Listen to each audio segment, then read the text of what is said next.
Bom, pessoal, então para a nossa análise de hoje eu trouxe dois temas diferentes. Um dos assuntos é o tema que dá título a essa análise de hoje, motivo pelo qual tu clicou neste conteúdo, mas eu trouxe outro tema também de relevância geopolítica. O assunto que dá título à análise, quando eu entrar nos meus 6 pontos, que são aquelas 6 anotações que eu trago todos os dias para organizar as ideias aqui, esse tema vai ocupar 4 pontos dos 6 pontos que eu trago todos os dias, que eu quero discutir em 2 pontos a questão do Kosovo. Nos outros 2 pontos eu quero discutir a questão do Afeganistão. Então, o atlanticismo trabalhando para construir um caos no Afeganistão, ou manter o caos no Afeganistão. E o atlanticismo trabalhando também para produzir um caos em Kosovo e, logicamente, envolvendo a Sérvia no meio desse processo aí. Então, esse tema vai ocupar os meus 4 primeiros pontos. Aí, como tema extra para a discussão que eu trouxe hoje, não queria deixar de fora porque é uma discussão importante, eu trouxe o fato dos Estados Unidos, do Departamento de Justiça norte-americano, trabalhando para regulamentar de uma maneira um pouco mais cuidadosa o trabalho de think tanks estrangeiros dentro dos Estados Unidos. E é importante essa discussão. É importante essa discussão porque os norte-americanos bancam think tanks. Think tanks são centros de estudos, tá? São centros de estudos que têm como objetivo fazer propaganda ideológica, influenciar tomadores de decisões e assim por diante. Os norte-americanos bancam think tanks em todos os lugares do mundo. No Brasil aqui está cheio, tá? O Brasil está cheio de cabeça formatada por think tank norte-americano. Ou financiado, ou os caras colocam um escritório aqui e o dinheiro vem de fora. Isso aí pouco importa. Tanto é que nos Estados Unidos estão discutindo a origem do dinheiro que banca os think tanks que estão dentro dos Estados Unidos. Então o fato de ter um escritório aqui, tem um escritório em São Paulo, tem um escritório no Rio, tem um escritório... Você não quer dizer nada. O dinheiro vem de fora, muitas vezes pinga aqui, pinga ali, é lavado aqui, lavado ali e chega de uma maneira limpa, disfarçada até esses centros de influência, esses think tanks, esses bancos de ideias, que servem para influenciar tomadores de decisões e influenciar os mais variados setores políticos no Brasil. Não só no Brasil, como no mundo inteiro, tá? Então, o fato dos norte-americanos discutirem isso poderia ser ensejo para vários países discutirem isso. Então, isso eu vou discutir no finalzinho dessa análise de hoje, porque é um tema que eu acho sumamente relevante. É geopolítica, isso é geopolítica. Quando a gente fala de guerra cognitiva, guerra informacional, isso é geopolítica também. Então a gente tem que discutir essa questão dessa guerra de ideias, essa guerra informacional que a gente assiste no mundo inteiro. Então os norte-americanos que bancam think tanks no mundo inteiro estão acionando o Departamento de Justiça para controlar um pouco mais os think tanks estrangeiros que atuam dentro do seu país. Ou seja, o dinheiro que vem de fora e banca ideias que fazem lobby junto aos seus políticos e aos seus empresários. Vamos conversar um pouquinho sobre isso nessa análise de hoje também. Então, no total, são 3 pontos. Eu trouxe 3 temas para a gente discutir aqui. São 2 que aparecem no título aí e esse terceiro sobre os think tanks. Tento, dentro do possível, trazer análises organizadas, mas com temas variados para a gente fazer uma cobertura adequada das coisas que acontecem no mundo. Primeiro ponto, vamos começar discutindo a questão do Kosovo e da OTAN. Primeiro ponto. O secretário-geral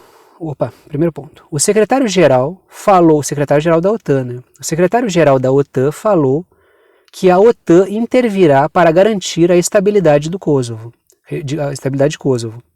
Repito, o secretário-geral falou que a OTAN intervirá para garantir a estabilidade em Kosovo.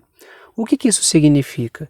A gente discutiu aqui no canal recentemente a questão de Kosovo e da Sérvia, que é aquele processo de balcanização que eu discuti na semana passada, eu acho que foi essa discussão que eu fiz, né? Ou semana passada ou retrasada, acho que foi semana passada. Que a gente discutiu essa questão de Kosovo. Não vou discutir novamente toda ela, porque eu acho que daí não tem porquê eu ficar fazendo várias análises iguais, sendo que já tem uma produzida aí para vocês assistirem se quiserem. Então é o seguinte, o que acontece em Kosovo? Kosovo é uma província dentro da Sérvia. É uma província sérvia.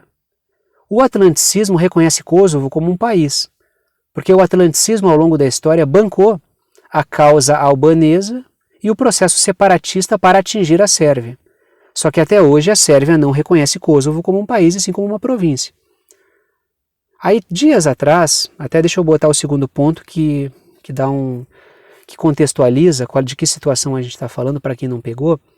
Segundo ponto, Kosovo está exigindo mudanças na questão da documentação e do emplacamento dos carros e documentação da sociedade. Repito, Kosovo está exigindo mudanças na questão da documentação e do emplacamento. O que significa essa mudança nos padrões de emplacamento e documentação? Kosovo, que é uma província sérvia, não reconhecida como independente pela Sérvia e por muitos países do mundo, mas reconhecida como independente por vários países atlanticistas, está propondo uma mudança nos padrões de documentação e emplacamento que parecem assinalar um caminho em direção à independência. E o caminho em direção à independência não vai ter a assinatura do governo sérvio, que não concorda com isso. A porção de pessoas sérvias que vivem dentro de Kosovo, já que Kosovo é uma província que fica dentro da Sérvia, não reconhecida como independente pelo governo sérvio, se sentiram ofendidas pela medida, porque isso cria uma espécie de nacionalidade kosovar. Eu acho que é kosovar que se fala, né? Se eu estiver errado, por favor, me corrijam. Já que os sérvios que vivem nessa província, que tem uma quantidade enorme de pessoas albanesas, que defendem a causa albanesa, até a partir daí se movimentou essa questão separatista ao longo da história recente, se sentem como se tivessem ganhando uma nova nacionalidade. Isso não repercutiu bem. Aí essas pessoas sérvias que vivem dentro de Kosovo fizeram protestos. Esses protestos preocuparam a OTAN e preocuparam o governo da província de Kosovo, a ponto de Kosovo adiar o início da aplicação dessa mudança de documentação e de emplacamento. Deveria começar a valer a partir de agosto, do início de agosto. A gente está em agosto, aí os protestos aconteceram e o governo de Kosovo decidiu empurrar para o início de setembro. E a partir de setembro vai vigorar. O problema é qual? Quando a coisa for para valer novamente, o povo vai para a rua e vai dar bagunça. E é justamente no meio dessa situação aí que o secretário-geral da OTAN, que é o Stoltenberg, falou que vai garantir, a OTAN vai atuar, ela vai intervir para garantir a estabilidade de Kosovo. Porque o governo sérvio não vai concordar, porque a população sérvia em Kosovo não vai concordar, e porque boa parte dos países que não concordam com a independência sérvia, com a independência de Kosovo, também não vão concordar. Então, o que a gente enxerga aí? A utilização do atlanticismo para gerar tensão na região a partir do caso de Kosovo. Por quê? Porque o governo sérvio ele se recusa a abraçar a causa atlanticista apaixonadamente. O governo sérvio tem boas relações com a Rússia e tem boas relações com a China.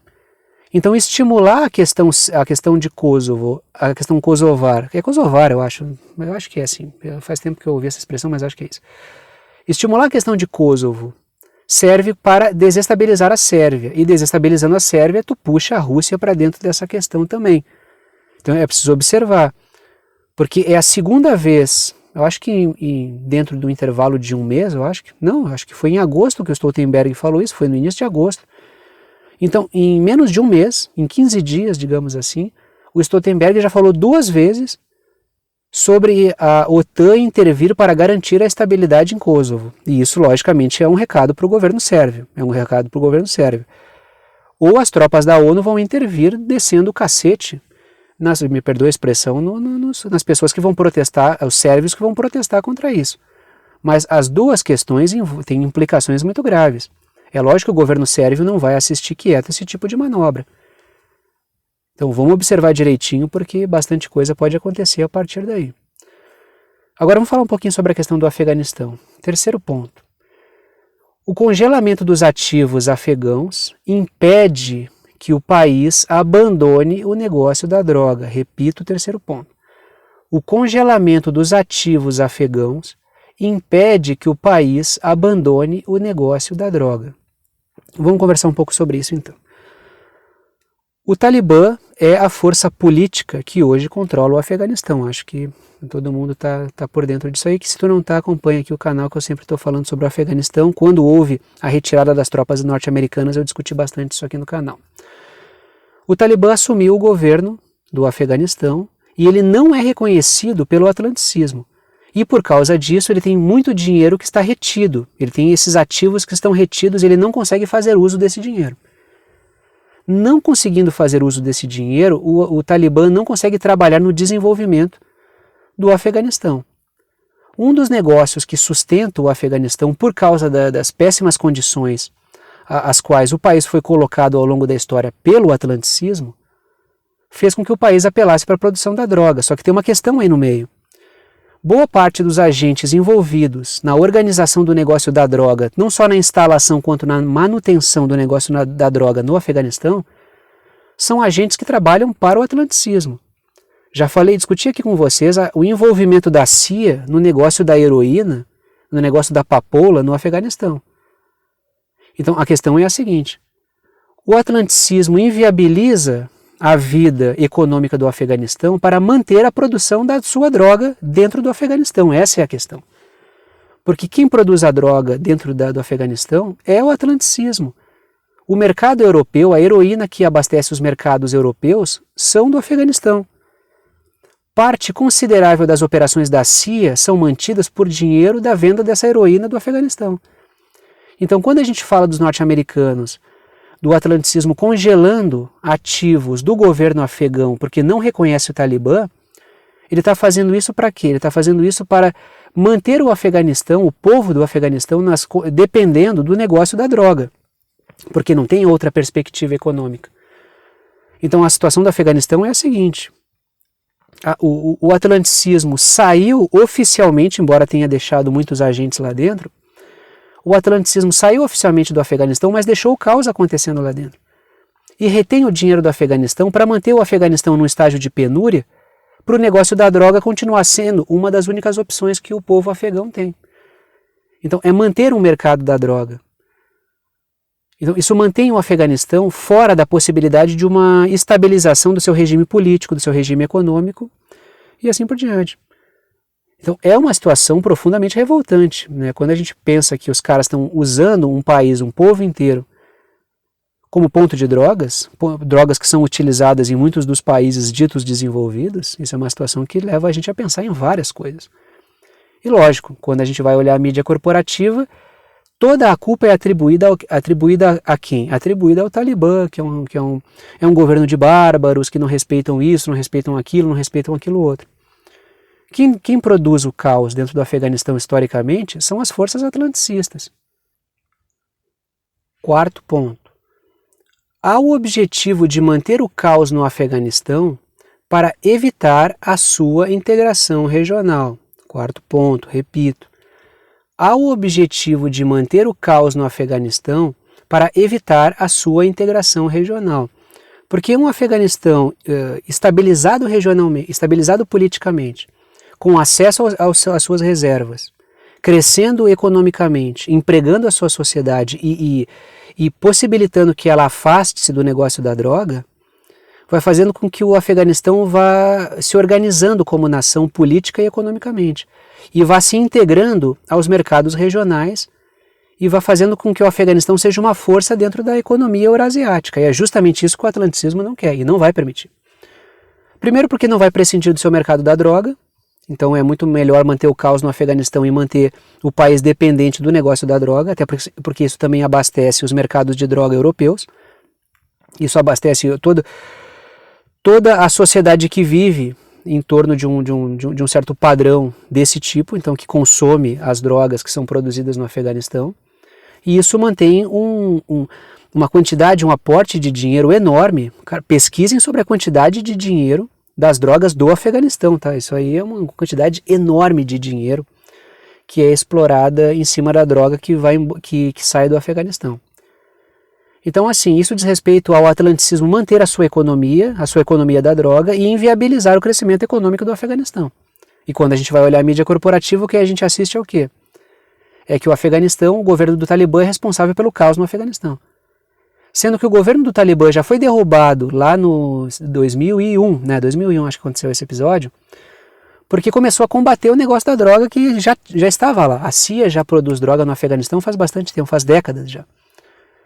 Então quando o Afeganistão foi mexer no negócio da droga, ela foi cortada do processo. Muito embora o Talibã por muito tempo tenha trabalhado junto com a CIA no negócio da droga. Mas quando o Talibã foi tentar combater o negócio da droga, aí acabou o amor e os norte-americanos resolveram promover as operações militares dentro do Afeganistão. Essa é a realidade do Afeganistão. Agora vamos falar um pouquinho sobre os think tanks, então. Falamos sobre a questão de Kosovo e da OTAN, falamos sobre a questão do Afeganistão e da droga e da CIA e do atlanticismo. Vamos falar um pouquinho agora sobre a questão dos think tanks nos Estados Unidos. Quinto ponto. O Departamento de Justiça dos Estados Unidos emitiu novas orientações sobre think tanks estrangeiros que atuam dentro do país. Repito, o Departamento de Justiça dos Estados Unidos emitiu novas orientações sobre think tanks estrangeiros que atuam dentro do país. E pode ser um think tank norte-americano com dinheiro estrangeiro, tá? Então isso também vale. Porque a preocupação norte-americana é com a quantidade de think tanks, de centros de estudos, que são bancados com dinheiro dos Emirados Árabes, que utilizam esse centro de estudos para influenciar muitos políticos e empresários norte-americanos para os interesses dos Emirados Árabes. Então, qual é a preocupação norte-americana? Que nessa guerra informacional, guerra cognitiva, essa guerra ideológica, não é de hoje, tá? A gente não está falando de uma coisa atual. Essa questão de gente influenciando, propaganda, isso aí é uma coisa bastante velha na história. O chamado soft power. Esse trabalho ideológico que os países fazem dentro de outros é uma coisa bastante antiga. Então os norte-americanos estão preocupados com o quê? Eles querem controlar um pouco mais esses lobbies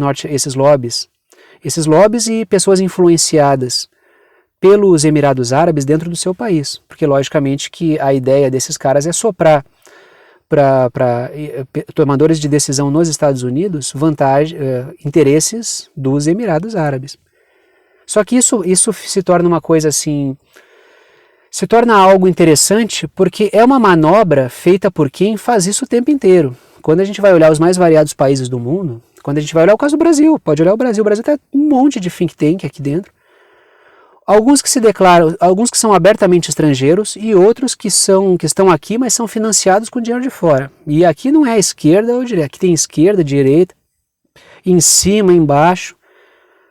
Os mesmos interesses que financiam a esquerda em alguns lugares, a esquerda liberal e identitária, financiam grupos neonazistas de extrema-direita do outro lado. Então, não existe um padrão aí. Né? Os mesmos democratas que bancam interesses de um lado, de esquerda, em alguns países, bancam outros interesses de extrema-direita em outros. Então, os mesmos grupos, os mesmos democratas que utilizaram o Black Lives Matter para promover uma bagunça dentro do seu país, para poder alavancar a candidatura do Joe Biden nas eleições de 2020, isso criticado pelos próprios movimentos negros de base dos Estados Unidos. O Black Lives Matter não é um movimento negro de base, é um grupo de burocratas ligado ao Partido Democrata que se apropria da causa negra nos Estados Unidos. Precisa observar a coisa por esse prisma. Então, o mesmo Partido Democrata que banca o Black Lives Matter de um lado, os mesmos interesses financeiros por detrás do Partido Democrata que bancam esses grupos de esquerda dentro dos Estados Unidos, bancam grupos neonazis na Ucrânia, financiam um batalhão de Azov, Pravi Sector e assim por diante. Então, é assim que a coisa funciona, é um pragmatismo completo, não é que seja um movimento de esquerda ou um movimento de direita. Eles financiam aquilo que em um dado lugar pode gerar bagunça e coeficientes positivos para este grupo que está financiando. Quando os norte-americanos começam a trabalhar em cima de uma filtragem de think tanks dos Emirados Árabes, é que eles estão percebendo que existe um trabalho que está jogando contra vários interesses dentro dos Estados Unidos. Então é assim, são oligarquias de vários lugares tentando colocar suas ideias dentro de outros países através do soft power. Sexto e último ponto. Os think tanks atuam influenciando as ideias dos tomadores de decisão nos mais variados países. Então, essa é uma conclusão de qual seria o objetivo dos think tanks. Think tanks que eu trago para discutir aqui com vocês. O Atlantic Council, que é um think tank da OTAN, um centro de estudos da OTAN e de propagação de ideias e da ideologia atlanticista. O Fórum Econômico Mundial é um think tank, funciona como um think tank, ele influencia. Tanto é que se a gente for pegar a mídia corporativa, 50% é Atlantic Council e 50% é Fórum Econômico Mundial das notícias que a gente vê ali. Porque a gente vê um artigo ser publicado pelo Atlantic Council e um artigo ser publicado pelo Fórum Econômico Mundial, aquelas pautas, primeiro que as pautas do Atlantic Council e do Fórum Econômico Mundial são muito parecidas. São pautas que convergem muito. E se a gente vai pegar as matérias que são publicadas e digamos assim, o discurso ideológico da mídia corporativa é aquilo que está no Fórum Econômico Mundial e aquilo que está no Atlantic Council. Então a gente consegue antecipar muitas das notícias e muito da opinião da mídia corporativa lendo esses think tanks. Por isso que eu trago para a discussão aqui. Discordo de ambos, tá? Minha posição é anti-atlanticista. Então a função do think tank é essa. Outro think tank que eu trago para discutir com vocês é o Conselho de Relações Exteriores, que é um think tank ligado às oligarquias britânicas e que funciona dentro dos Estados Unidos, que influencia vários políticos norte-americanos, inclusive a família, os Clintons são muito envolvidos com esse think tank. Então é importante discutir isso porque a gente sabe a origem das ideias.